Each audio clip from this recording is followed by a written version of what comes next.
there won't be a physical tag. Um, the old man in me is very nervous Mhm. about this. Um, I'm told the millennial side of me is still gonna like it's gonna be okay. You can just use your phone. The tag is gonna be on there. But like all the old timers that I encompass and I work with uh and hunt with, like I can already I haven't heard from them yet, but I can already tell you that they are worried because they're gonna be like, well, what about this? What about this? Like I don't know if I have any data. Or it's like you're gonna be fine, Mhm. but it's just something brand new. And it's something when there's something brand new in Michigan, it immediately gets red flags. Yep. Everybody gets nervous about it. I'm sure it'll be fine, but yeah, tags in the digital world is dicey. Mhm. Definitely. Well, especially that I think about that older generation too, because I mean, Michigan and Wisconsin are such like core rooted hunting tradition type states, right? Like old timers who have been around hunting, doing this thing since the 80s or even earlier than that. Um, they grew up with those tags and like the old back tag system and stuff like that. But now that they're starting to age out, you've got a lot of older hunters that are still in it and they still want to do it. But it's like that you're almost to a degree starting to put a little bit more of a technological barrier between that older generation and them being able to hunt and actually enjoy their hunt and make sure they get everything. Because I mean, shoot, even when I hunted Iowa last fall, that was all I did like a digital harvest report, and that was the first time I'd done it through text because there's like a little number on the tag and everything. And I mean, one, the verbiage in the text was like made me feel like I needed to, like, take another law class in high school to make sure that I wasn't that I was doing everything properly, but also, like, I don't know, man, just that many texts and, like, trying to go through and, like, okay, what number are they looking for? They're asking for this, like, yes, it was beyond this, like, in all I don't know, just all the different things there that went into reporting the harvest, especially through the phone. I think if I had a computer, I might have felt a little more secure in my, abilities there, but Yeah. because Wisconsin, we've had e-tags for, I wanna say at least 10 years, it seems. It's been quite a while, but we've Yeah. had e-tags and, like, the online registration and the buying tags is I think they've got that fairly streamlined, but, yeah, when they introduce it to a new state, especially one where you've done it paper in hand for years and years and years, I think, yeah, this definitely gonna the DNR will have to earn its trust, I think, from the hunters would be my guess. Because, like you said, Yeah. people don't Ooh, they're like not doing a very good job of that right now, though. it. They're already in hot water, and they're now wanting to do some more. Yep. But yeah, like I go to the gas, like so. There's a little party store in town.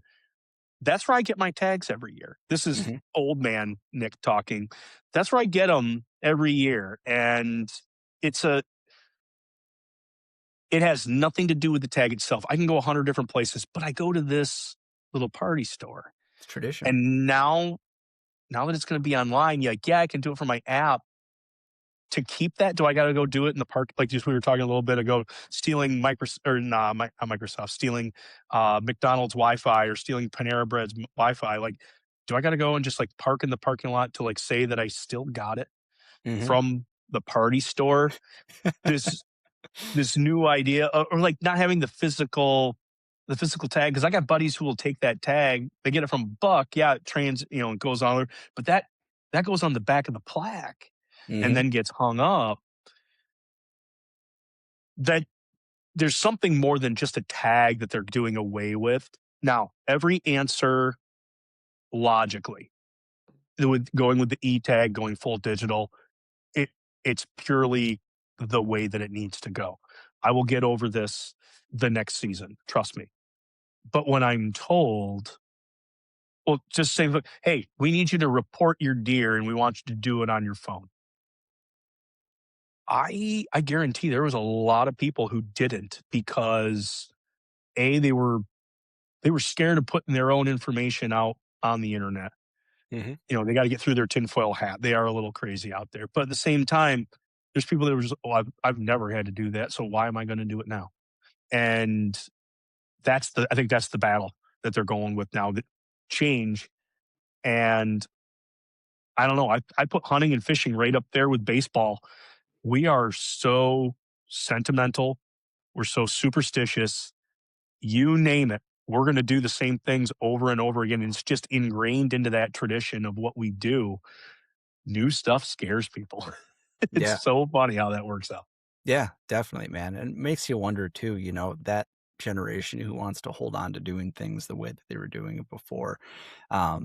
I was talking with Dan about poaching last week a little bit, and like poachers are going to poach regardless of if somebody's inclined to do that. That's one thing, but makes you wonder if you theoretically on paper for I mean, the idea is with e-tags is that there's no excuse not to have your tag. It couldn't be easier to have your tag. But for some people, that's not the case. And for some people who, like you said, might have a tinfoil hat on, they don't want to put their information out there and all that stuff. Like, are they going to be purchasing a tag this coming year and still going hunting? I don't know. Like they, it makes you wonder. It's kind of, there's demographics. Like we've got a big CWD problem in Wisconsin, as I know Michigan does as well in some spots. Hmm. Like you get the people It's who knocking on my door. believe in it and you get the people who do not believe in it. Very and the people who do Right. not believe into it, or maybe they believe in it, but they don't care about it. They don't think it's as serious as it may be or whatever it is. You know, if we were to put in some sort of a mandatory CWD testing when you submit your thing. Cause like I personally, like on the note of in-person events, I miss the deer check-ins. I miss going and dropping off a deer and checking it in and like going to the map and having to point to the DNR on like where it was and dropping or sticking a little pin there and they'll do all that stuff. And you see everybody else's deer and their bucks and all the tradition of that there. Um, if people have to start bringing CWDs or bringing deer in for testing, I think we're going to see fewer and fewer deer than we already are. Hmm. I don't know. Yeah, because right now it is I want to say it's a problem. Um, they used to have a head drop off for the Hmm. CWD, We've still got plenty of and those. Yeah. yeah, well, Michigan had those, or at least my county had Hmm. that for 2 years, and I participated in that fully. Loved it. Yep. And then it went to, well, now you need to pay to to send it in, and it was like Hmm. it was just it became an extra step. It all of a sudden became cumbersome, Yeah. and that made it hard for me to, like, man, the other one was easy. I just drop it off and then it was good to go. But now I got to submit it in. I have to either get the nodes out. Um, I know there was chit chat out of the University of Minnesota that they were going to have basically a field test kit That would be that huge. I don't know if it was necessarily litmus paper yet, but where you could then basically know in the field whether it was positive or negative. And that got me really excited. Um, so far, I have not heard any more other than that was an idea. That's all I've gotten. But yeah, I'm not a politician. I'm not even a very good administrator. So like trying to say like how do we roll out a system that makes everybody happy with something that they don't necessarily believe exists. And at the same time, we also want you to buy tags that are just digital form. I tell you what, it's a large undertaking that the department is taking on. So, I mean, good luck to them. I'm going to Yeah. participate in some way, shape, or fashion, but yeah, it just seems like a lot coming at Yeah. Definitely. Definitely. Yeah. I don't even want to know what the behind the scenes work and coordination of some of these DNR offices looks like right now. I mean, yeah, it's just like you said, it's a massive undertaking to add that kind of a change or implement that kind of change into a pre-existing system that is designed to continue tradition, but also has to remain modern, right? It's a me. tough Absolutely.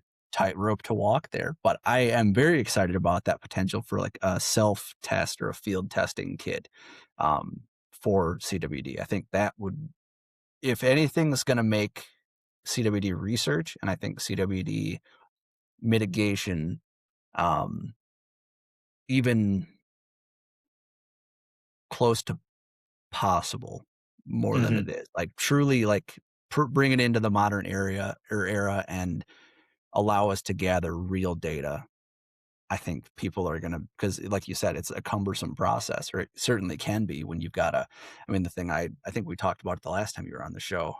You've got a 2 week turnaround period between the time that you drop off your head and the time that your deer gets back to you. Like, what do I do with my deer in that time period? I'm sitting here, I got some stuff, might develop that rind on the outside. Some of it, might spoil. Some of it, you can, but you also don't want to go to the trouble of maybe butchering and packaging and grinding or whatever an entire deer. And then you find out it's positive. You're like, well, crap, there's, an Yeah. entire weekend of work I or have whatever this it is. wonderful neat box of meat, and there it goes. We're pitching it out.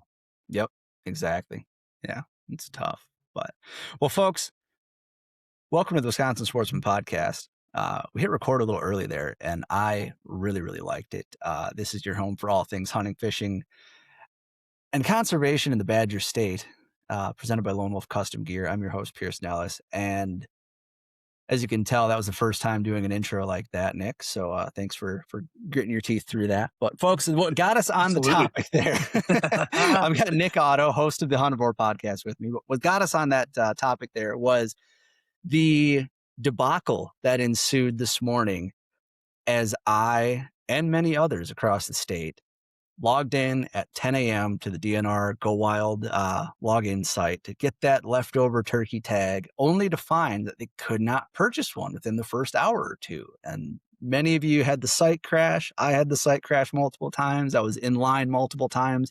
If you're a real one, you ran to the local hardware store or wherever and you bought one in person and made sure that you got it. But I ended up securing a fourth season tag. So I've got third and fourth season right now. I'm super excited for that. My dad ended up getting a fourth season tag as well. This will be his first year turkey hunting. So I'm very excited to get him out in the woods and hopefully get him on a bird, or at least have a couple come in screaming in our face. And whatever happens from there happens. But hopefully we have a first turkey story to share later this spring. But Nick, I That'll am be fun. so That'll be stoked. fun. Yeah, man, I can't wait. But dude, I'm even more excited in the moment to be chatting with you about some spring cuisine, which is on a lot of folks' mind. Now, if you were like me last year, you ate way more turkey than you had planned to because you kind of dropped the ball on the venison front the year prior. So Ah, I cooked a lot of turkey in 2025. I cooked quite a few good meals. I cooked a handful of meals that were a little questionable, that were a little not questionable as in like its edibility, but like certainly didn't prepare this in the proper way. It was a little tough. It was a little dry, which I know some folks tend to run into when cooking wild game, turkey in particular, it seems. But Nick, before we dive into that and all of our springtime cuisine, can you tell us a little bit about yourself? We kind of alluded to it at the beginning here. You're a Michigan fella from across the pond. And man, tell us a little bit about who you are, where you're from, and a little bit about the Huntivore podcast as well. sweet. Pierce, again, thank you for having me on. Yeah, I think I was on. Yeah, it was definitely last year. Hmm. We got a chance to chat. Yeah, Michigan native, so next door here to Wisconsin. Actually did a trip. We left our wonderful state of Michigan this summer. Um, Went through Mordor, I mean Chicago, and then got our way up uh to Wisconsin. We did the full length. We went from Appleton, we camped in Appleton, went up near Oshkosh was our next camping destination. Worked our way from Oshkosh all the way up back into the UP. Went through Menominee there. I forget what it's called on your side, but got through Menominee into the Upper Peninsula, which I mean, that is a heaven and a place called Earth. And then we worked our way back down through the Mitten State. So I've had my fair chance to be over there in Wisconsin. Yep, another podcast on the Sportsman's Empire. A bunch of like-minded gentlemen and ladies who really have a passion for being outside and pursuing their drive. Depending on, and it's fun. We've got got everybody covered. It feels like there's Mhm. the out west crew, there's the out east, there's the south guys. Um, state specific. You getting after Wisconsin and what all it gives out in bounty. That's just so cool. I do the same in Michigan. I'm really trying to, be a big part of my state and try to venture out in different areas. Did some ice fishing up in the UP this year, so that's kind of been early jaunt that I've been able to have it after deer season. But honestly, after the shot is where I find myself at home. Um, that's why I listen to all the other podcasts to help me become a better hunter, to help me become a better angler, to help me become a better forager. And the better I get, the more opportunity I get then to celebrate that hunt, to celebrate that outing on the lake through the wonderful use of our wild proteins. Whether it be white off of turkey, whether it be deep red off of a big buck, whatever it is, I want to be able to celebrate it. And I want to take you guys along the same journey that I am. How can we best utilize our hard earned harvest? So that's Huntador in a nutshell. And yeah, trying to spread my wings even a little bit more. We'll get into talking a little bit more about this, but I've got my three boys that are in that ripe age of I want to get them some experiences. I want to get cut their teeth on some experiences and let them choose what type of sportsman they want to be. Is it going to be in the water? Is it going to be in the woods? I want them to decide that. They may pick it up, they may not. I guess that's the beauty of it. And I just want to make sure I portray it the best I can to them and letting them have some successes, but at the same time along the way, like, yeah, you didn't get something because we have to earn it. That's what makes it the best that it can be. That's why we do this day in and day out. When we're not focused on work, we're daydreaming about being outside. So that's kind of what my up to date doing is right now. Absolutely, man. And how fun is that to have 3 boys that are at that age that they're starting to really get into it, man? That's gotta be an absolute blast of just kind of getting to, like, I guess that's a question for you, I guess. Where do you begin? Like, what do you think is gonna be the first, step into the outdoors for them, do you think? We're currently angling. We have got the fish Awesome. scene down. Ice fishing has been our go-to. Last year I picked up a 12-foot aluminum Miro boat straight out of Wisconsin. Nice. It's got a 4-horse, two-stroke, uh yeah, it's an Evinrude. It's an Evinrude two-stroke uh motor, 4-horse. You hear us before you see us. That's how what? We're not going anywhere fast, but we're out there. Mhm. And we've lost a pole already. We've figured out how to use a fish finder. Um, they like Berkeley gulp bait because it's easy to slide on and we get more use out of it than we do a mealworm. Yep. Um, those are the things we've kind of figured out now. Panfish are good. We haven't done a whole lot with bass. My youngest has a buddy who all he does is bass. So there's a lot of bass talk, not a lot of bass catch. But we definitely like the fish fries. We definitely go after hard crappie and bluegill, and that's where we do focus on with the ice fishing as well. Panfish, perch, that's our focus there. We do chase small game. Um, Unsuccessfully as of right now. Uh, dad has scored the most on that, but at least we're getting a chance to work with some firearms. And then deer, I would actually put a couple of my boys on a knife before I would put some of my buddies that are my age. Um, they can cut. I tell you, they can cut and they can clean. Um, we go out into the blind on some hunts, so they do join in with me. I give them the thumbs up or the thumbs down. So I've had one of each. One boy gave me the thumbs up, and we dropped a doe, and he got to experience that whole.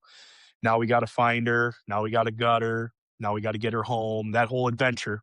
Um, and then the other one, I think he was a little spooked by the dark because dark was coming. He would rather have be heading towards the house at that point when we had deer come out. And he gave me the thumbs down. He's like, nah, we're not doing this. So I've had both give them to me, and I like that I'm letting them do the choose your own adventure Totally. because I think with like living with their decisions, but then I think at the same time, I think I'm learning too. It's not always about the end result. Given being in the place of, I mean, paradise that I'm at. This is my 40 acres behind me, joined up to the family's farm. There's always going to be opportunity to go out there. It's whether or not, success is merely just the next time that we go, as far as putting something down. Now, if we were to pick an age class and really dive in deep into scouting things out and finding out the big where the big bucks are at, then that's going to take something a little bit of effort. But if it's just if it's brown, put it down. We're we've got the opportunity more times than not. So having that flexibility, having them choose their own adventure, really has been a good chance for them to get their feet wet. I'm going for a gradual release. I guess that's where I'm going with the Totally. boys is we're going to get there. The sixth grader, um, if I can find a deal on another saddle, I might hook the sixth grader up and get him going up in a tree with me so that it would be dad and son up in the tree. Very similar to the blind, but at the same time, like really give him that next level of, oh, now we're climbing a tree at this point. Totally. Um, instill that safety bit in him, really working with the like, your lineman's belt, you don't do anything with that until the tether is on. And when Yep. if you're going to take the tether off, well, then you put the lineman's back on. And if it's windy and you don't feel right, then you have both of them on and you leave it alone. But to really instill that thought process of safety first before we start having fun, but at the same time, I want them to enjoy that, starting with that and then gradually release as we go along. Yeah, definitely. Well, there's so many small lessons that they can pick up with each of those little introductory steps too. Like, I mean, just on the saddle hunting note there, like they're going to start thinking, okay, like what dad likes this tree. Is this tree gonna suck to get up and down? I don't know. Like maybe it kind of will, or it's okay. If dad's gonna hang on that side, then that means I'm gonna hang on this side, which means I'm probably gonna have gravity trying to swing me down into into this spot or whatever. So where might I be able? And just like thinking through the gymnastics of mobile hunting, and that from a strategic standpoint, and it's even cool too. Like I like what you said there about trusting the boys with a knife, and doing some of the butchering there because you're not the first father that I've had on the show say that in the last couple of months here. A buddy of mine, Matt Geiger, he was talking with his daughter because he does a lot of antlerless hunting, particularly on ag tags, which are basically like given to you or given to landowners by the state, so you can effectively harvest does out of season as a means of crop damage mitigation. He Yeah. takes advantage of that program quite a bit. And he was saying that he was out there in the shed with his daughter and they were chatting about stuff. They were talking about deer and he was just kind of sitting there and they were chatting. And then all of a sudden he looked down and there was or both the back straps, both the loins, both hindquarters were quartered out and the shoulders were laying there. And she was working on one of them. She was like, what the heck? How did that happen? Like we were just sitting here talking and she just from watching him do it that many times just picked it up and you're like, oh, well, this is what we need to do here and here's how we trim that and these are the lines or the seams that we follow here and there. And it was just the coolest thing, man. So I mean to be able to share that because I think a lot of times that is I love what you said there about the Huntivore podcast too and like the after the shot being the portion of the hunt that really speaks to you and like the most fulfilling part because it really is, man. I mean that's where like the labor of love comes in. The hunt is the fun part but the harvest and the you know eating on that deer for the year to come and or the turkey or the fish or whatever and then being able to reflect back like that's where like the fulfillment comes in, right? So yeah, Absolutely. that's super I'm super cool, man. I'm gonna let you in on it. This is gonna be crazy, and this is what I like about the podcast world Mhm. is I'm gonna tell you. something that happened in the past here about an hour ago, but this is going to launch before that episode comes out. So the future is going to happen before the past. Um, so buckle up, everybody. I just had a conversation with an author, Christy Green, and we unpacked that exact idea, labor of love. In her book that she talks extensively about her connection with these animals, with the elk that she's pursuing, and the decisions that she made and how it reflects onto her. And I shared too that it's yeah, I've picked I feel most at home after the shot. I would say I'm better with a boning knife than I am a rifle, but at the same time, like I'm still working really hard at the riflemanship or at the marksmanship. But honing that skill with a blade, like that's where I really tell my story. This is my pen that I'm telling how I'm a hunter, and it's because I'm going after this meat. So whitetail deer here in the back, they're just an amazing animal. And when I get to when I get to harvest one, I'm the first one to lay my hand on this wild critter that I've done the deed to put it down. And when either you grab the rack or even just picking up the dough and feeling the weight of that, like things become very real and things become heavy at a moment, both Mhm. metaphorically and weight wise. And so to then wrap your head around, this is what I've done. I'm going to own this.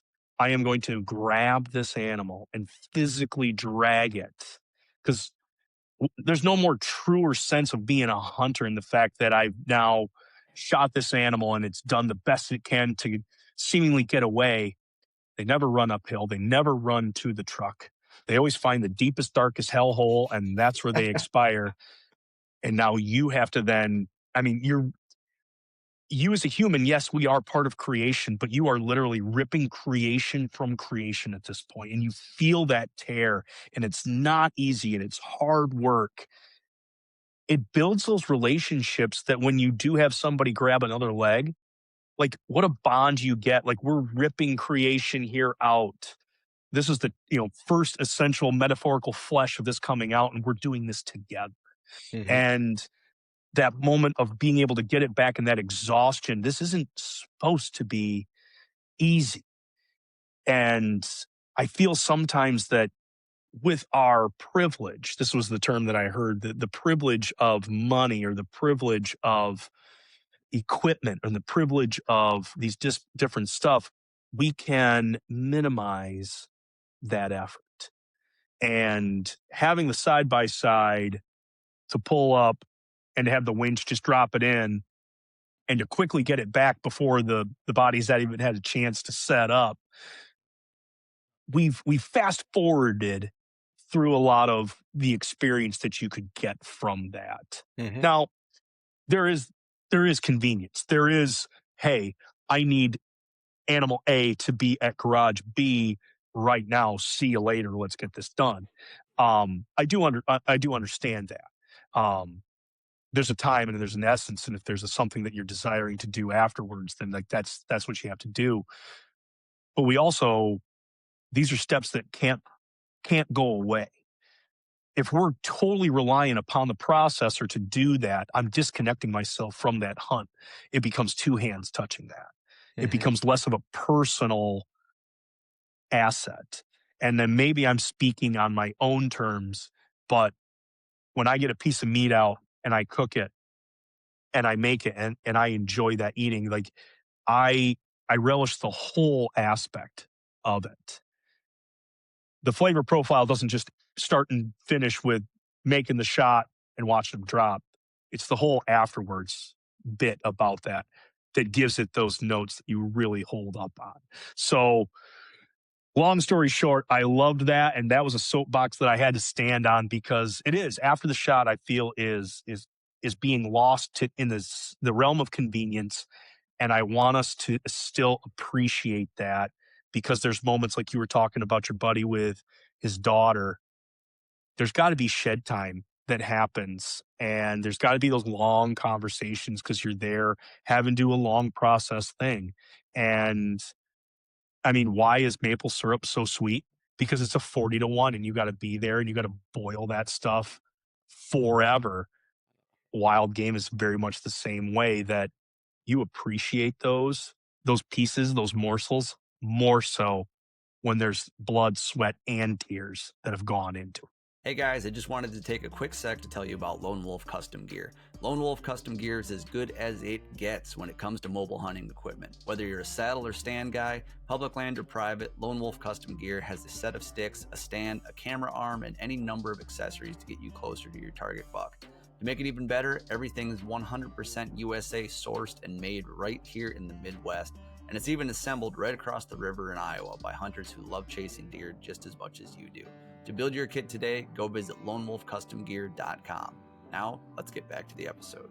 Absolutely, man. I'm so glad that you got on that soapbox there. That was fantastic, dude. I couldn't agree more. And I especially agree with you on the note of like what you said there about feeling, I don't remember exactly the words you used, feeling more at home or feeling more comfortable or whatever with the knife in your hand during that process than you might be with, you know, your marksmanship. And again, like I'm right there with you. Like I am far from the best shot with either a rifle or a bow, but I feel pretty dang good with the knife in my hands. And like Yeah. there's something about just like that slight, vibration and feeling like the knife kind of work its way through like each fiber bundle of muscle and stuff, like as you're, trimming up a backstrap or feeling that kind of like sizzle underneath it as you cut through connective tissue and all that. Like there's something visceral and primal and just human about doing that because that's I think what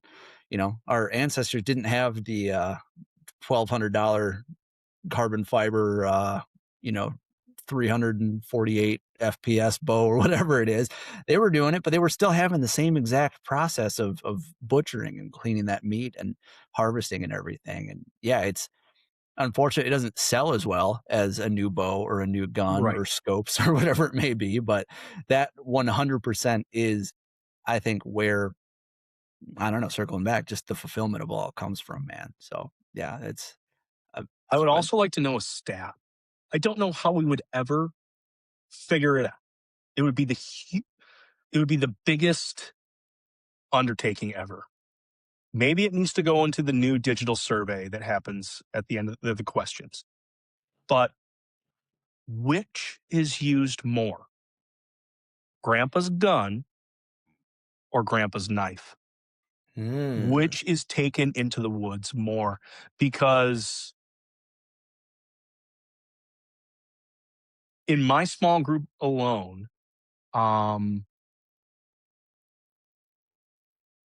we're heavy on the knife. I got 3 grandfather knives that are going out in my group of 7, and I think there's only 2 that use Grandpa's gun. So, yeah, it's a 3-to-2 split right now. Um, but that would be something interesting to know. Like, again, as we were just talking about this, like, tradition and, like, passing things on, like, I'm thinking, like, which is the more desirable piece? Is it Grandpa's gun or is it Grandpa's knife? totally. I think Grandpa's gun is gonna start making a strong case. I think with the combination of just the price of all these new guns and everything that's coming out in the market, but also we're in this kind of almost renaissance era of hunting, it seems, where a bunch of guys are going back in and we're starting to pay a bunch of attention to the trad bows. And like that's getting a lot of love. And guys are kind of going for that really old school, really stripped down, pure woodsman, no trail camera, just going out there with a stick bow and seeing if you can get it done. I would, I kind of expect in the next handful of years here, I think we're gonna see a lot more of Grandpa's gun coming out into the woods there because guys are gonna get that kinda itch like, Grandpa's had that old 30-30 that, I don't know if that thing's even been shot since, the last time he went hunting or whenever it was, or I don't know. I think we're gonna see a lot of those older guns come back, and I think it's gonna be a pretty cool time in the deer woods if I Yeah. had to guess. I do have the farm gun. It's great granddad's gun. It did kill a deer. It did shoot a squirrel, this is all the history that I've got for it. I wouldn't put more than field shot in it. Yep. I feel if I put a slug in there, I would be taking a trip to the hospital. I do not know the condition of all this. It does rack. It does do what it's supposed to do. Maybe not in the most smoothest of it, Mhm. but it'll throw birdshot. So it's like that's as far as I'm going to get. I'll probably shoot clays with it. You know what? Maybe it needs to go on a small game hunt. It might need to go on a small game hunt There you here go. very soon, just so that I can join in the tradition aspect of things. But yeah, I wouldn't put definitely would not put buckshot or a slug in it because I think I would pay the consequences on that. Yeah. No, I hear you there, man. That's such a great callback to the farm gun because that's something that it's a that you want to talk about a dying breed. The farm gun is a dying piece of equipment there because I mean I ended up getting my grandpa's old Winchester 1906 pump action 22 after Ooh, he passed away, and that thing had more duct tape and custom crap on it because it had just gotten knocked off the it literally had been I mean, the buttstock had a big crack through it that was full of wood glue and a piece of duct tape, wrapped around it that where it had fallen out of the tractor and then been run over by the hay wagon as he was oh pulling it. no, But he would yeah. keep that yeah, he would keep that thing with him while he would shoot rabbits or, squirrels or raccoons or whatever he saw while he was out farming The and bring amount them of home and woodchuck that has probably seen its demise to that 22. That's what I think the farm I think it specializes in woodchuck. They are For always trying to sure. get under everything. Generations have been taken out by this weapon. Yep, dude, that's such a great point, man. I forget about the woodchuck because there is a season. There is often in most states there's a woodchuck season, and I think it's pretty liberal. If I had to, if my Yes. memory serves me well, yeah, I don't think there's a whole lot of restriction on there. So, I hide under the nuisance laws here in Michigan. The Mhm. season opens when I see one. So Yep. that's how that usually goes here. Um, ugh, the dog does a good job on them too. If I don't have a firearm with me, the dog does a good job. Um, I have yet to really I've felt emboldened to give woodchuck a try. Like, really get That was gonna be down my next and do, question. like, shredded woodchuck. Um, I've got a couple people that have done it, so that's what's given me the green light to do it. They like, "Alright, we're gonna do this," and then it's just usually I'll shoot one, and it'll be like, there's no way for me to get to any sort of refrigeration. There's no way to get me any closer to being at home, so it's like, unfortunately, this thing's gonna ride around the back of the gator for a little while. Like, I don't feel safe about, after I've popped it through the Mhm. gut, it's gonna be done and real smelly here real quick. Yep, So it's merely just that I haven't got a good opportunity at a good time to be able to take one and cook one up. But for sure. it's on the docket there. Dude, I'll have to keep get me back with you posted. on that. Yeah, I was gonna say when you do, please do. I can't imagine it would be horrible. Can't imagine it'd be great. I wouldn't seek it out, I don't think. But I'm right there with you. Curiosity would definitely get the better of me if I were given like a good clean headshot or something where I was like, all the meat's Yeah. gonna be fine and it's in the backyard. Great. Let's see how this I goes. mean, this thing is living on A, living on crops that we're growing. B, it's living on like little clover here and there along Mhm. all the grass areas. Like I'll it's be your vegetable eating garden. high. Yeah. This thing is full of absolute nutrients. The fat alone on these things, they are incredibly fat. Like Mhm. everything points to delicious on these things. It's merely, I think it's just the form of everybody's like, I think they see large mouse and I don't think they see large squirrel. Like I just Yeah. think like this is a squirrel who's just, I mean, it's just a very obese squirrel on steroids. Like I Yep. think there's a bounty to be had here, but it's all on opportunity. July, 2 o'clock in the afternoon when the thing's out there sunning itself, not the time to shoot one and be a couple miles away from the from an ability to clean them out. So No, definitely not. no, that's the Definitely only not. problem. Yeah. My mom tells me horror stories, of when my grandfather was younger and she was a kid growing up on the farm. They were in eastern Iowa and they were big into coon hunting, and every fall, I think in like November or so, they would have a big coon boil or a coon roast where they would basically put them on a spit and roast them over the fire. And she said the amount of fat that just would come pouring off of these dang coons was appalling to the point where she couldn't bring herself to do it. But I've always wondered. I don't know. Oh my goodness. I put them, yeah, squirrels or excuse me, not squirrels, raccoons. I feel like raccoons have enough fat. Like we don't need whale oil anymore. We can specific if we just figure out how to do raccoon tallow or raccoon grease, we could run the world with that lubricant because there's just so For much sure. of it. They are fat critters. Yeah, for sure. Yeah, and that was exactly where my brain was going as well. With both the groundhog and the raccoon there, the amount of tallow based, whether it's soap or what candles, whatever you're trying to make, I bet you could do something pretty dang good with a bunch of raccoon grease. I don't know. Yep. I'll have to I mean, low and slow and barbecue sauce. Anything can be covered up that way. True that. Well, on that note, man, diving into our springtime cuisine here. Let's start Yeah. with the fish, man. It's still Lent for another week or two by the time this comes out here. Fish fries are running rampant across the Midwest on Friday nights, man. Give me the rundown of your favorite fish and how you like to prepare them. Gotcha. I I wish I had more opportunity on walleye, on getting some of the bigger fish out there. Now, we did do a jaunt up to Cedarville. We were up there, that's in the UP, and got guided by Greg Whipple, good friend of mine. Does an amazing job up there, right out of Cedarville, and he got us onto lake trout. What a fun Nice. experience. These things look like sharks in the water. Hmm. The water was clear enough. We were down there watching. We were basically sight jigging these things.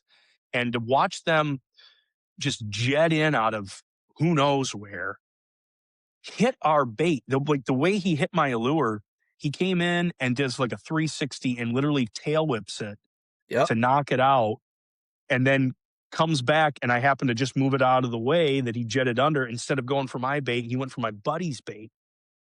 But how fast they come in, how agile they are. These like when I see them from side profile and getting them out of their element, you're like, this is a cumbersome, slow, like not a very like how does this thing eat? It must eat really little slow things, but then you watch it hunt and you watch it come in. These things are prime. Um, so I did get a chance to we got a lake trout out of there, 24 incher. We were told that was a good eater, and of course I was like, "Yep, fillet that puppy out. I'm going to take that." So I've got plans for him. But that whole trout and salmon route, my family's actually really enjoyed that oily side of fish, and so we frequent that more than we do the white fleshed style fished. Your walleyes and your cod. Burbot, I know it falls under there too. I just haven't had my chance to get in on that. But where I've lacked in necessarily the size of it, perch, bluegill, crappie is where we live. For And sure. you know what? We're happy to stay right there. Hmm. Eating panfish is something we highly enjoy. We do have a Christian background. We're not Catholic. We do honor the season of Lent. We don't necessarily follow it to a T, but I do know that there's a huge population of people who does, especially here in the Midwest. I know tons of people right there at the neighborhood Catholic church that I mean, yeah, fish fries are huge, and they've got the same old that they've always been done. They do a wet batter on a piece of chunk of whitefish, and then it goes into the fryer and comes out the other end. And to say that like that needs to be improved on, no. I think we're setting pretty good with that process. Are there things that we could tweak that could really amplify it? Absolutely. With my small fillets, I think this step could be applied into even walleye. I think it can any of the bigger white pieces of fish, giving giving a chance to brine the fish before it goes into the oil, or excuse me, goes into the batter, is going to save on the amount of seasoning that you're going to have to put into the batter itself to get any sort of seasoning out there. And second, it's going to widen our time between it goes from flaky succulent fish to a dried out Mush. cracker. Yeah. Some of the bluegill that I have had to fillet, with my sons being like, "Yes, we are keeping this fish." And I'm like, "Bud, come on. I can't get my blade under that. What are you talking about? I need the Havilon just to, kind of get in there next to the rib that I'm going to slice off." Mhm. We've had to save some really small fillets. What I have found, and I actually stole this trick from Chick-fil-A. Chick-fil-A brines their chicken in pickle juice or pickle brine. Yep. I've applied that to all of my panfish. That, I think, is the play for the flaky white fish, whether it's the big piece, whether it's gonna be the small piece, doing a brine previous and just using a pickle brine. Shoot, you're already making the tartar sauce that you're gonna need the pickles for. Mhm. So, this just all falls in line. But that little bit of brine is going to help moisten, that fish. It's gonna give you a little bit of a salty flavor on the inside. It don't taste like pickles. Like, I if you're not a big dill pickle fan, you can choose some other brine. In fact, I also used, we had, um, banana peppers in a jar. I ran out of pickle brine. I used Mm. banana pepper brine. That worked just as well, and it just offers that ability to, through our high school biology class, it goes through, diffusion and osmosis happens, and the salt gets drawn into the cells of the fish, and that's going to provide that flavor. Now, let them lay out a second because you are going to go to the fryer. We don't want these wet. That's going to be a bad news. Lay them out there a little bit, let them air dry. Then they go into, I'm a dry batter guy. I like dry batter. Cornmeal based is what I'd like to go. Um, like, honestly, like a catfish, mix is what I go Mhm. with. I've also seen, yeah, several other dry mixes where it's just cornmeal based, and I'm like, "Boom, that's what I want." I really like that, the more granules on the other side. I think it really gives a stiffer, um, crunch to it. The wet, I've avoided from the wet just because you really gotta watch your temperatures on the wet. You really wanna make sure with a bigger piece of fish, I think it works better. With the small panfish fillets, I think you end up with, like, a pancake and a fish, like, nugget on the inside, whereas when you have the bigger fish, it can hold up to more of that wet batter. The dry batter, I think, lets the fish do more of the talking. So that's where I've gone with that. But both could service having that brine, making sure that you air dry it just a little bit before, even pat dry it, before it goes into the batter. That way you get that tackiness, it's gonna stick, and then cast iron is king if you're going shallow fry. Otherwise, volume is king. If you're gonna do some deep fat frying, the more oil that you can get hot and keep hot, that's gonna help give you the better result. Because that temperature fluctuation, as soon as you drop in a bunch of fish, there goes your temperature. It comes Yeah. right down. So anywhere between 400 and 350, you're looking at a really nice golden brown piece of fish. You're getting into that 425. Things are going to move fast. Things are going to move quick. I would definitely be on top of that. So yeah, maybe that 375, 400 area is going to give you a nice golden crisp to the outside of that fish. Ladle them out, let them drain, sprinkle of salt, eat them hot. Can't screw that up. I love it.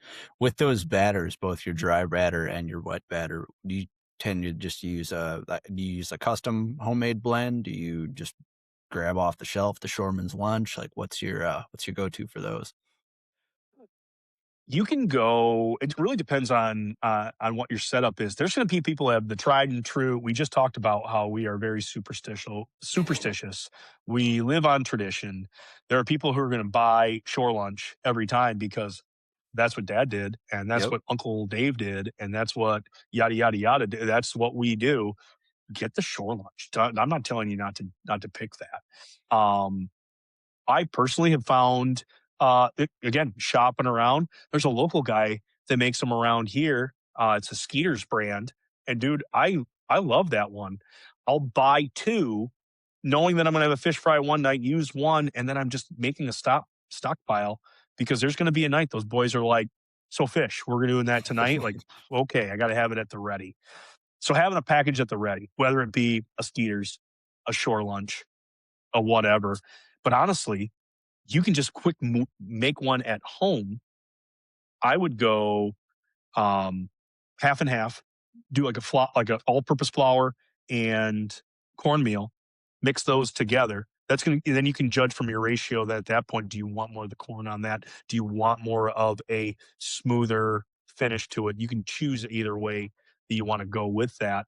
A little bit of cornstarch in there as well. I'm thinking between teaspoon and tablespoon into that mix.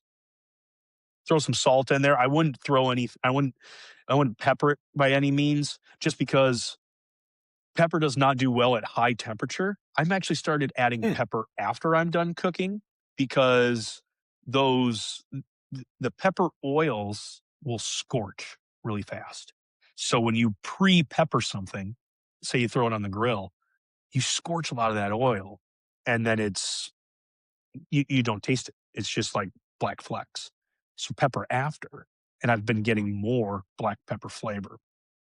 Now, when you get into like low and slow, I gotta figure out what the temperature is that they start to scorch because if you do it in the crock pot, pepper does an awesome job. Do it on right. the grill though, and you lose your black pepper flavor. So I would stick with just salt in your seasoning, maybe a little maybe a little mustard if you really wanted to get fancy, the powdered mustard. Um, add that in, but I would keep that real simple, and I would let the fish do the talking because you're going to add uh, the brine in it before. Add it to the meat. Don't add your seasoning onto the breading. Got it. When it comes to the wet, I would say lean pancake batter. That's gotta be your whatever brand you end up doing, whatever mix you wanna do, it's consistency. You want to be able to coat that fish, but you don't wanna basically have a biscuit Yep. with this little fish piece on the inside. It will take some trial and error if you're coming off fresh, but at the same time, there's enough people who does fish fries. You ask 2 or 3 people and they will give you I mean, shoot, they've got an index card ready. They'll be able to share that with you on how they do that. But yeah, dry, I would say season only with salt. Wet, I would say consistency is king. You wanna make sure that it's a lean pancake mix. I like that. Makes perfect sense. Really good tip there too about the pepper.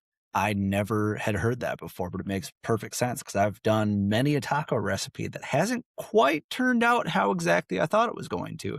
But I started adding in my seasoning afterwards, after I kind of let things, some of those flavors come together a little bit, and then season on top of that. And that tends to work out really well. I had no idea that the pepper was actually just getting burned out in the process. That is fascinating.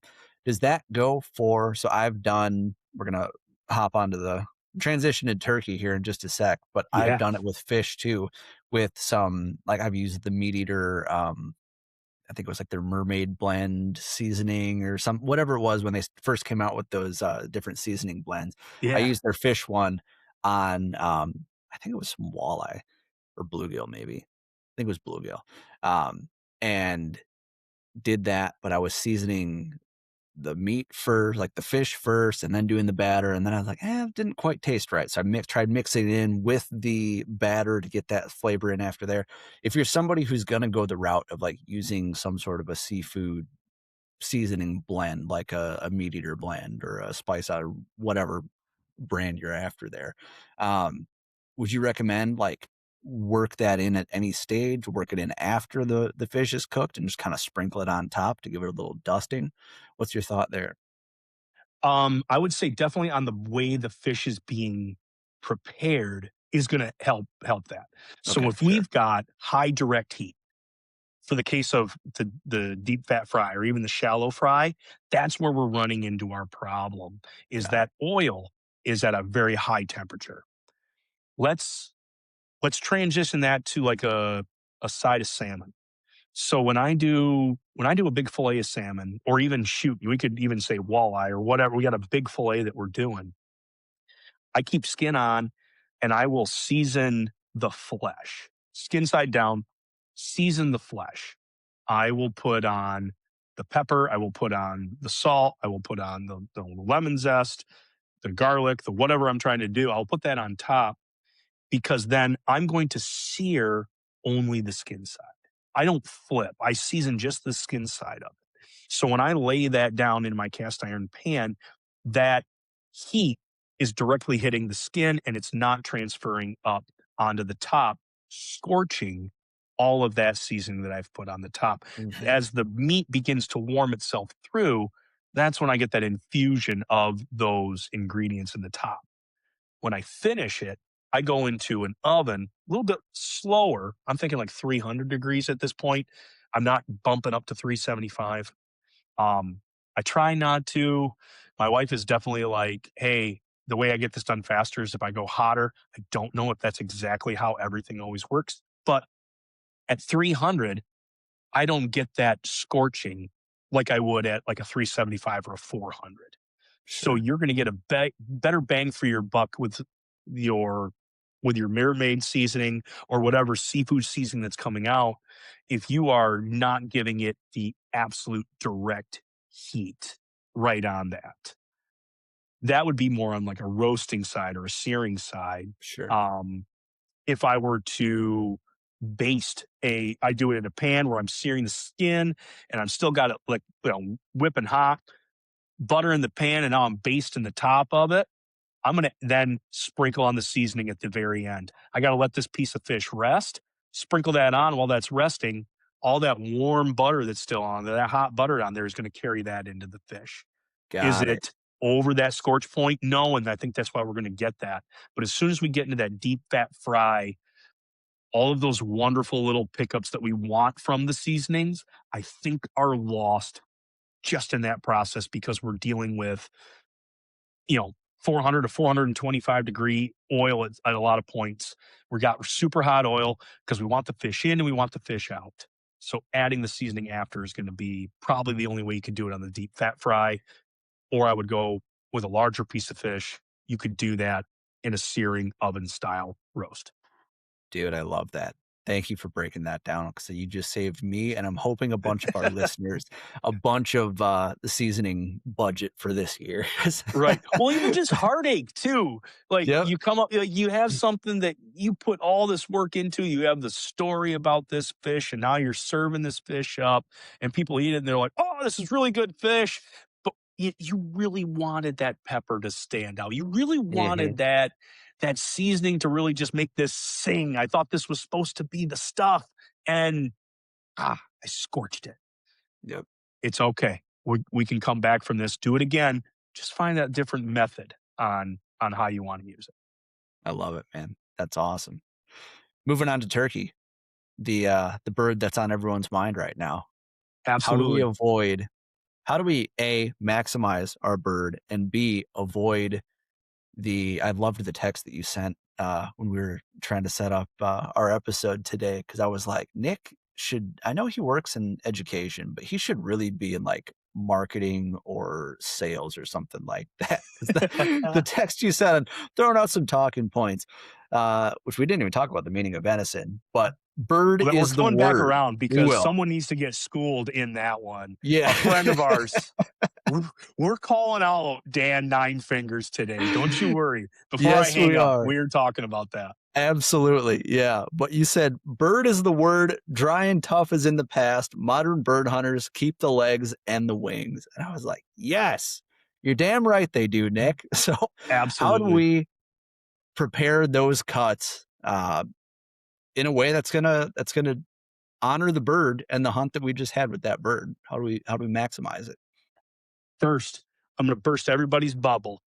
The painting Norman Rockwell did, I forget the name of it, but it's a very famous painting, um, or picture image, and it's grandma standing there with the roasted turkey and everybody's around the table. I think you see the Mhm. picture that I've played out here. That turkey has never existed. That perfect turkey has never been done. And I know there's a young lady listening right now somewhere to this who is prepared to do next year's Thanksgiving, and she was told this is how Aunt Judy does it, or this is how, Grandma Jeannie did it, and she's got to live up to this bird. Listen, that bird never existed. You cannot cook this bird with all its complexity at one time and get it all perfect.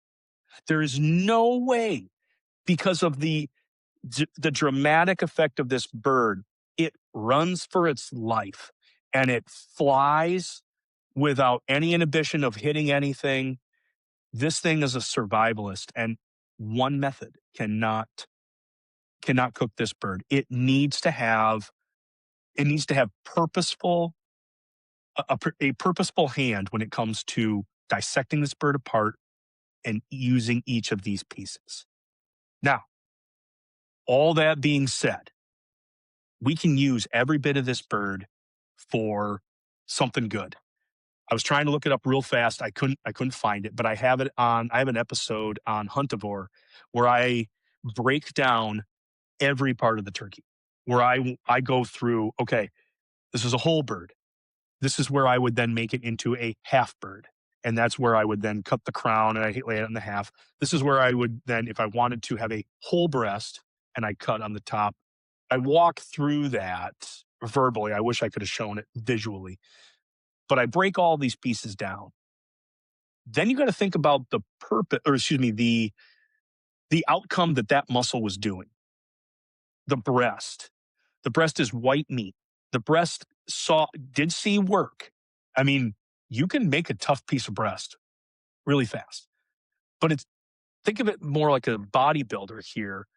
There's not a lot of richness in the breast because it has one function, and it's to flap those wings to get it out of danger. And it's not for a marathon. This thing is crashing. It falls better than when it flies. It's a big bird, Mhm. kamikaze style.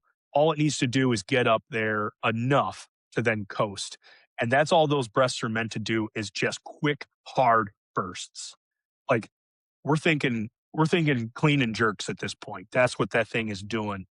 And giving that a brine or a marinade, giving that a quick sear, and then to like squeeze some lemon on it. We all know about schnitzel.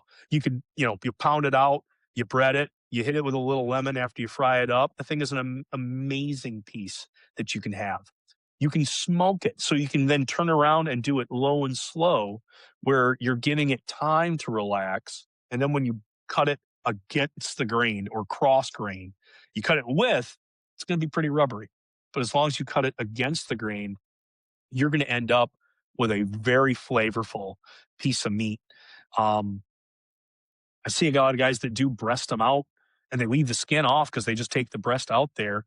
The skin is going to help protect a lot of that moisture. Keeping that on there is that protective blanket. So plucking your bird is going to be something not everybody wanted to hear, but there is merit to plucking your bird and leaving all that skin on, especially as we roll around to those thighs and to those legs. I think I just need to walk around behind every uh, turkey hunter, and I'm going to find all the turkey legs that I would ever want. I can find all the turkey thighs that I ever want, because I Mhm. think I think that's probably one of the most left out there things. I think waterfowlers are the next ones when it comes to their legs and thighs from from Canadian geese and from ducks. Well, no, I'd say the ducks are small enough; they keep those. But I think Canadian geese, I think those are left out of there a lot, and it's really on the method on how you go for these things. You want the true story of a wild turkey. We always go to the breast. Everybody points to the breast, but I think it's in reverse. What does the most work on these birds? And it's going to be in those legs and thighs. This thing is a marathon runner before it is supposed to fly.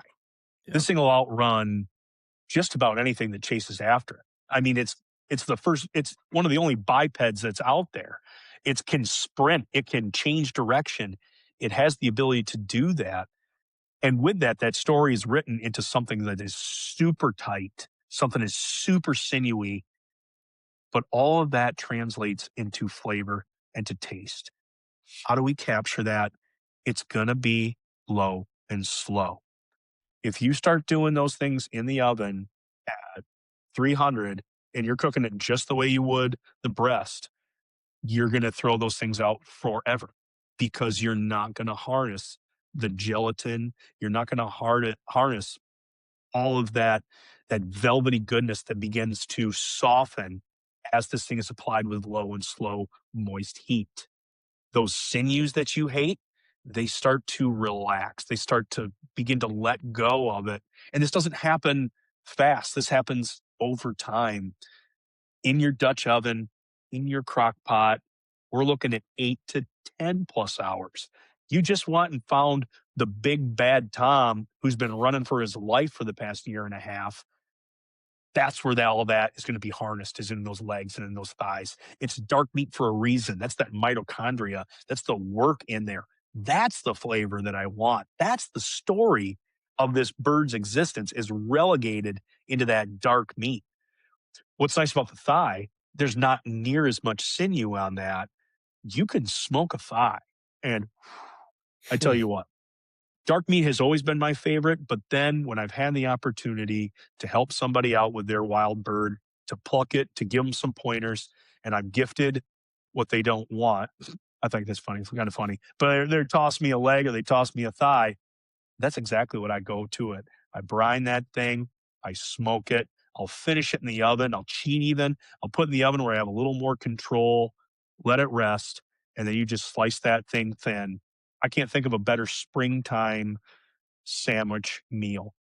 Shoot, I know. Well, instead of lettuce, the ramps that I'm laying right next to as I'm trying to hunt this bird, pop a few of those things, give them a quick saute, sprinkle those on top, then put your Sammy on with your mayo there. That's where that's going to be at. Smoked thigh is right up there, I think, with any tenderloin you could ever have. But No even kidding. those legs, just shred the meat out there. Shredded meat can be used for anything. It can be Mhm. tacos. It can go into a pasta. It can go into shooting, go into another stew. Those are all those aspects of dark meat that can be used that I think are underutilized because it takes a little time and a little effort beyond the hunt. That's where that's going to lie. If you're able to give a little time after and to really play with that a little bit to allow the crock pot to do the work, you will be paid in dividends when it comes to getting the most out of a wild bird. Totally, man. Dude, that was phenomenal. And I love the emphasis on the legs, man. I should have worn it for today. I've got one of Dave Owens at the Pinhoti Project. He's got a shirt out there. It's got like a taco on the back of it with a big drumstick in it. It says like save the legs, Yes. whatever. I should have worn that today. I can't believe I spaced on that. But dude, that is my favorite. I mean, really year round, but springtime in particular, that's my favorite meal, is just slow cooker turkey leg tacos.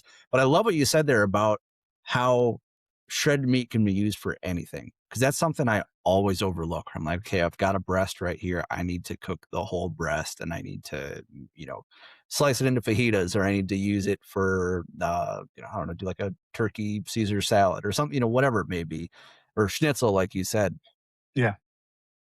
Slow cooking, shredding that out, that you're absolutely right, man. That can go in with anything. And that's you just got me out of a big dinner time rut, my friend. That's Yes. Yes. Ah,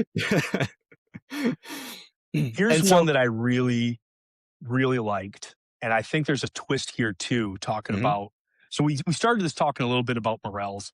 Um, the spring and you were saying, like, what's your the big springtime, um, thing is well, I it was actually off of a domestic bird, sorry, off of one from my family. My family, come on. Um, but I had shredded up, a drumstick. Did it in the crock. I like the Dutch oven because I get to work with it a little bit more. I think there's a drier heat to it, the whole thing to it. Anyway, I had the time, so here I was. I did it in that, and I shredded that all out. We had some bow tie pasta. We had some peas that were from my buddy's garden that I was able to incorporate those. I did pull, some ramps out, so I had those in there. The perfect ad would be morels, but the shredded turkey with the I did it was just in butter, but I just wilted all of the ramps that were in there, put that in there, and then the peas on top of it. If there was just a little bit of like fungi to go into that, that bow tie turkey pasta with ramps and a morel, holy smokes. Shoot, little truffle oil on the top of that. You mix that up in together, crack a little black pepper because they're not adding the heat anymore. That just screams every bit of springtime, and you could do that any day of the week. That would not take a huge order, even on a Tuesday where you gotta ship kids off to practice or you've got extra meetings afterwards. That's something you could do very quickly, but how it would just harness every bit of spring that we're looking at. I mean, those spring snap of the peas in there, utilizing those ramps that we get for just a short period of time, shoot, even shorter period of time, the morels to dump those in there and elevate a velvety, succulent meat from the leg of that bird. Boom. There you go. There's springtime in a dish for you. dude, 100%. You mentioned earlier on the legs, leaving the skin on. So pluck them out, leave the skin on. When you're removing the legs, you just kind of find that same seam or that joint that you normally would if you had already skinned around it or anything. You just kind of cut it off at the joint, leave the skin around there, pluck it clean, obviously, and cook it skin on. Will you do that basically to retain moisture? Is it to does it add to the dish? Like, talk to me a little bit more about what leaving the skin on does for the legs. Gotcha. Um, when I was saving the skin on, the two mains that really benefit from it is going to be your breast and the thigh. They Yeah, are going to, with the skin on, and I would even say the wings. Mainly, if we can talk wings another time too. Um, but holding that meat together on the wing, the skin is going to be beneficial for that. When we get to the leg, the skin probably isn't going to be as big a play culinarily. It will probably provide a little bit of flavor because you've got the fat that's underneath it. Second, it will provide a little bit of the moisture because even though it's almost see through, you're going to have some of that fat rendering from underneath. If you blast it in the leg and the skin is torn, it's not like a it's not like a pheasant sort of thing where this skin is so uber thin that it's just going to shred right off. It's still going to be stuck on there. But to just put that in the crock pot and not even worry about it, the added value of that moisture that's gonna have the chance to get in there, that little bit of insulation holding it, is gonna help it cook a little bit more even. Is it gonna be necessary for this to happen? No. If you have taken the bird off and it's torn the skin and you're like, "Well, now I've ruined this whole thing," this is not a culinary fail. If you lose all the skin on your bird, I would say still keep every bit of this. This is the added little extra bit. If you're looking to up your turkey game, skin out. If if your turkey game is I, I'm not ready to keep skin on, we can still save all of this. Keeping that skin on is going to offer you benefits. If that skin's off, you can still have beautiful shredded meat because it's going into a braise, be it the Dutch oven, be it the crock pot. shoot, be it the sous vide that you just put it on the wand. Put it for 35 hours. Put it for 3 days. Just watch the water level because what I have found if you don't have a lid, your water will go down and then eventually the unit shuts off and you're at work and you have no idea that it shut off and you come home and you're like, "Why isn't this thing cooking?" Oh, no. We rebuttal. We got back from that. We picked up again. But at the same time, like, let let the thing just mellow in its own juices when it comes to the sous vide or the Dutch oven. Whether it's got the skin or whether it's not got the skin, it will get soft. Hank Shaw, big guy I follow. I would say I'd like to call him a mentor. He's given me a lot of stuff to think about and to work through. He said that a stone will even get soft if you braise it long enough. The leg will get soft here eventually. You just got to give it the 10 hours or you got to give it the 3 days in the sous vide, whatever direction you want to go with, but it will get soft and it'll be well worth it. Absolutely. Yeah. I like that you didn't even mention 8 hours there because it's not an 8-hour slow No, cooker, dude. just It's get to 10. Go to 10. double Yep. digits. Absolutely love that. Yeah, because it's always I've noticed that the past couple times we've done our slow cooker tacos, it's like, "All right, it's been 8 hours. Let's check it." It's like, "Nope, not even close. We Not gotta not quite we there gotta get her." yet. Yep. We gotta get her to 10. I love it, man. Well, dude, this has been awesome. I don't wanna take up too much more of your Monday evenings because I know you gotta get back to the kids and the family and everything, but, man, give us a quick rundown of what you got coming up this spring and also where folks can go to find more about, all the awesome work you're doing over at Hunterboard. Yeah, busy time of the year. We're just wrapping up wrestling, which means spring break is around the corner. We've got a trip to go chase fish on in the Gulf Shores. We're going to do Awesome. our hand at surf fishing. Did it once before down in Puerto Rico solo. A lot of research went into that. YouTube research.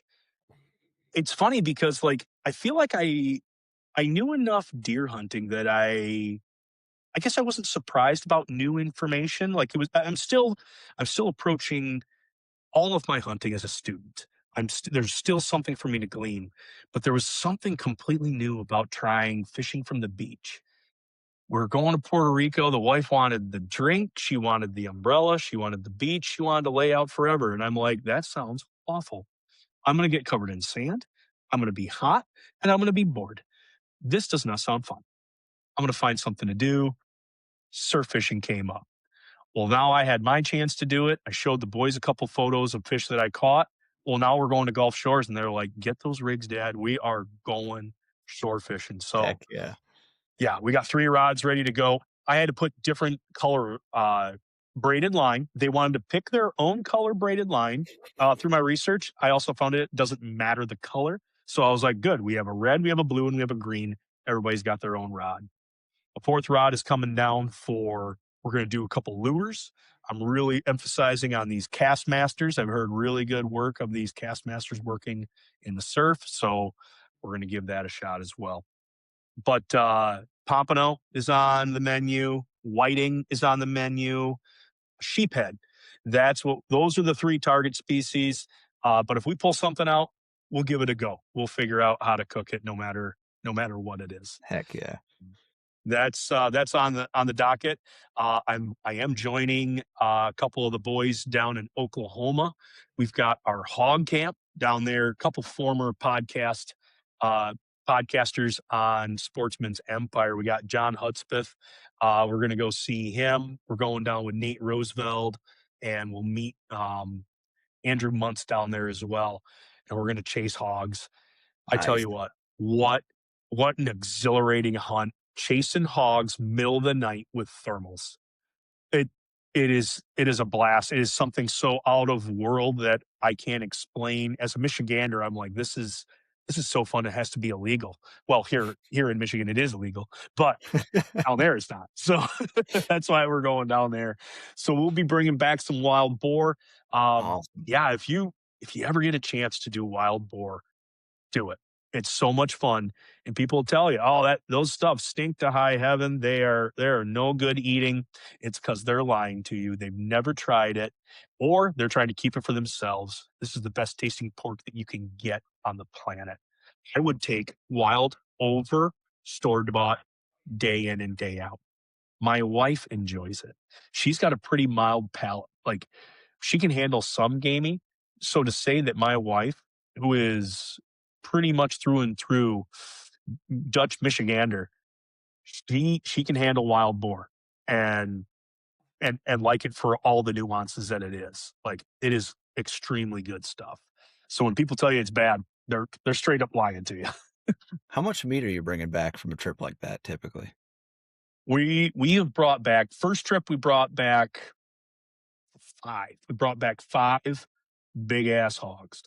Um, No way. those those went to a dinner that Nate did up north of here.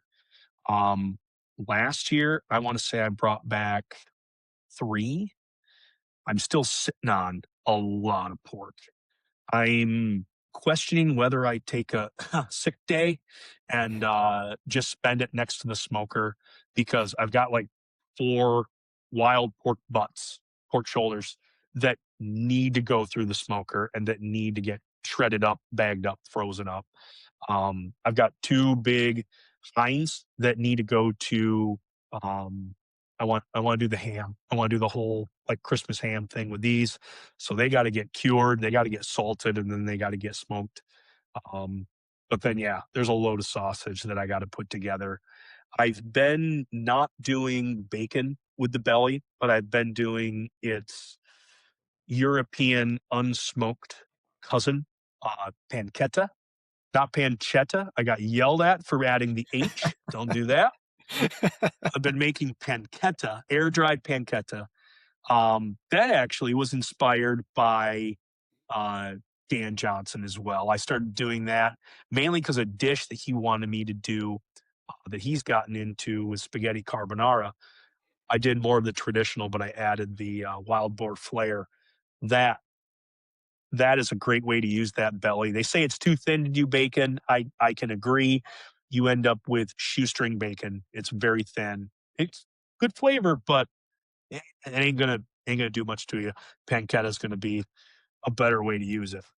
But Yeah. hey, as we leave our friends here on your show, I will leave with why we were picking on Dan earlier. He actually called you out. It was it on your show or was it on Yep. his show? Yep. It was last week. We were talking about, and I'm gonna be totally vulnerable here in that I was in a bit of a mood. All right. And I started cooking a burger the night prior. That was venison. And for some reason the word Veni popped into my mind instead of venison. And I got to just thinking about it. And I thought about it too much to the point where I was like, you know what? I don't think I like referring to it as Veni.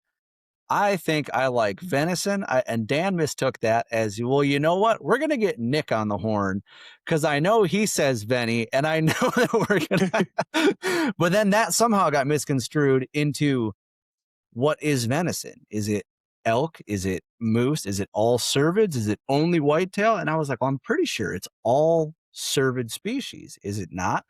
You called me up and gave me the straight answer, which is I was just looking up uh, my response here. So this is straight out of where was it? This is straight up out of the Encyclopedia Britannica. The originally, venison was taken from Latin venari, to hunt. All hunted at one point, way oh, back when, all hunted meat was referred to as venison, not just even the cervids. We're talking about all sorts of wild beast at this point. All game was referred to as veni, or excuse me, as venison, venari. Hunting has been going a lot has been going on forever, a lot mhm, longer than our English translation. Now, to the word venison that we now use in our English language, I am referring to that as an umbrella. And in fact, I think the encyclopedia also agrees with me that all the cervids go underneath that. We're talking reindeer, we're talking caribou, we're talking red stag, we're talking muntjac, we're talking all those European varieties, we're talking whitetail, blacktail, we're talking shoot, a whole number of cervids are going to fall under the venison category, in also the moose and the elk. Which I would even say, if you're referring to it as elk meat, that has got to probably be one of the more modern translations, because the real true translation of elk, I'm not even sure where that came from, because natively they're known as wapiti. Mhm. So it should be the word elk is almost entirely out of English, or derived out of English. Yeah, We're latecomers to it. So that would be like that modern translation. But to pull that one aside and to be like, listen, that gets its own distinction of elk meat. You, we can't do that. I mean, other than the fact that, like, let's take your beef, like people are now referring to Wagyu as its own thing, but at the same time, Wagyu is a kind of beef, a yep. subspecies of cow at that point, or of beef. So anyway, I mean, we refer to it all as beef at that point. Name your, uh, I know what to call them, not species, but your breed Yeah, of cow. It's all going to refer to that. Pork. There's a whole bunch of heritage breeds of pork, but it all falls under that distinction.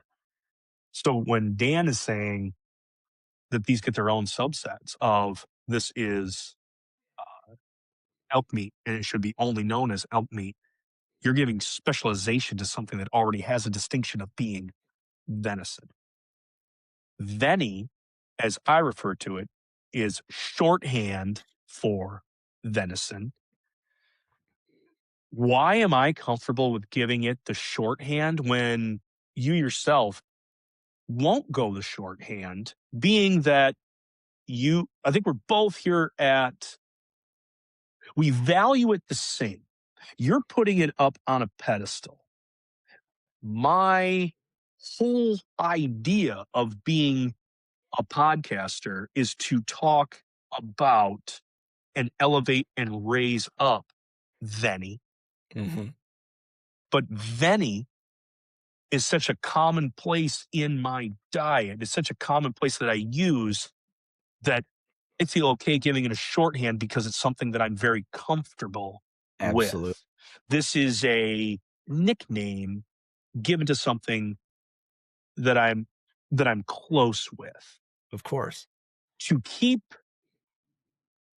the regard of, I'm not going to shorthand this in speech and call it venison, portrays this means something to you, Pierce, that you're not willing to see it as commonplace. You're willing to make sure that this is something that is elevated. Given a piece of store-bought steak and set it next to one of your backstraps, a without a doubt, not only did you fully write the word backstrap, but you also wrote venison. And if it was a buck you got, I guarantee you wrote the word buck and probably the points that it had on that piece of meat, on that packaging. Like that's the amount of praise that is getting. And then if you had a choice, gun to your head, which one are you picking? You're taking the spelled out venison backstrap 9 times out of 10. No, I'm saying 10 times out of 10. You are going to take the one that you acquired versus the one you bought. absolutely, 100%. You are giving me far too much credit in the amount of thoughtfulness that I that I put into my argument. I think deep down, I was just being a little bit of an asshole, and I was just looking for something to complain about a little bit. And Oh, gotcha. the way that it came in with you and your use of venison is of Benny, excuse me, is because a guy like yourself who feeds his family and harvests so much venison on a yearly basis and cooks with it so religiously and talks about it weekly on a podcast, the amount of time that you would be wasting by saying venison all the way out instead of Venny. I mean, we're talking years off your life after a certain point, you know. Like it's How many for more you, it makes inhales sense. and exhales that I would have? Although, if folks want to, I'm, I gotta I gotta come clean here. Is this a safe place, Pierce? Yeah. Yeah, Or in a safe absolutely. place? So Don't talk about the my Lions anymore, but you can say other stuff. Yeah. oh, I just know last time you talked about them back when they were we good. did. We're hurting Yeah. right now. We're hurting right now. We've been here before and we'll Yep. be here again. Yep. The Kool-Aid tastes so sweet at the beginning and it'll sour later. We don't have time for that. Um, so I'm not the most organized person in the world. And I too fall prey to laziness. And as much as I try to portray that I may have a system and I may have a solution, I sometimes don't even listen to my own solutions and I fall into problems. I'm sitting right now with an 8-foot chest freezer that is more more of a geological survey than it is like something to eat out of. In the fact that I have animal upon animal upon animal. I have a whole system. I have 2 upright freezers that we have used, but life got in the way, Pierce, Mhm. and it was easy for me to then just put the animal on top of another animal, and now I have things that are buried, and I can't get to them unless I unpack this chest freezer. For Yep. everybody who has a chest freezer, they're like, "We get this. We Yeah. understand this." I had a system. But here's the thing, and the system fell apart, and I need to remake the system. So that was my last week's episode was talking specifically about that and how my shorthand at labeling, which when I do get people who get less venison, they do hold that like when they process their venison, they have like it is a big celebration. It's a big day. And they will then have the chance to write it out with a Sharpie. They'll write the date, they'll write the buck, they'll write the person who got it, they'll write the paragraph. It'll be like one of those new brands of snacks that come out and you always look at the back and it says our story. And you have a paragraph of how they made this Chex Mix or this new pretzel. This is our story. They put our story on the side of that packaging. Mhm. And as you start doing not only your deer, you're doing your buddy's deer. Like I just soon got a shorthand. I don't write backstrap out anywhere. I write BS. And then now to the point where it's like, ooh, now I have boar and I have venison here. I shorthand Venny. So I got Venny BS all sitting in that chest freezer. Where in that chest freezer? I don't know, Pierce. It's somewhere between level 4 and level 5. There's there's fish in there now. There's boar. There there's a frickin' reindeer in there. I had the opportunity to have a farmed reindeer that needed to be processed, so I have that in there, and I have venison. So I have, like, 4 species in here now mixed together. Remember that sick day that I was gonna have? This is literally gonna turn into a mental health day. I'm gonna go Mhm. in this it's gonna be like going into a mental institution. There's no padded vests, there's no padded walls. It's me in this freezer and pulling everything out and finally making some sort of sense. So, I'm not perfect, but that's gonna be what I'm gonna leave folks on is that find Huntivore. If you love cooking and dealing with your wild game on another level. You're tired of the same old recipes. You're done with dry, tough turkey, tune into a couple of my episodes. Hopefully, I can put you on the right path because we're all in this together. Everybody's got their special attitude. Some guys chase turkeys and they're really good at being stealthy. Some guys can find the big bucks no matter where they are at. I'm just really good at dealing with after the shot. If you need somebody to call after you've shot it and it needs to get drug out and it needs to be field dressed and it needs to be turned into something delicious, that's when you give me a call. I love it, dude. Folks, you heard it there first. Go check out the Hunterboard podcast. Nick, dude, this has been an absolute pleasure. I can't thank you enough for taking time to come on the show and giving up some of your Monday night. On the note of confessions here, too, I will say I grabbed 2 packages of ground out of my freezer this afternoon. One of them was neatly dated 11/10/25 from my buck. That's all it said. Just had a date on it. Does The that other date? one didn't have a date.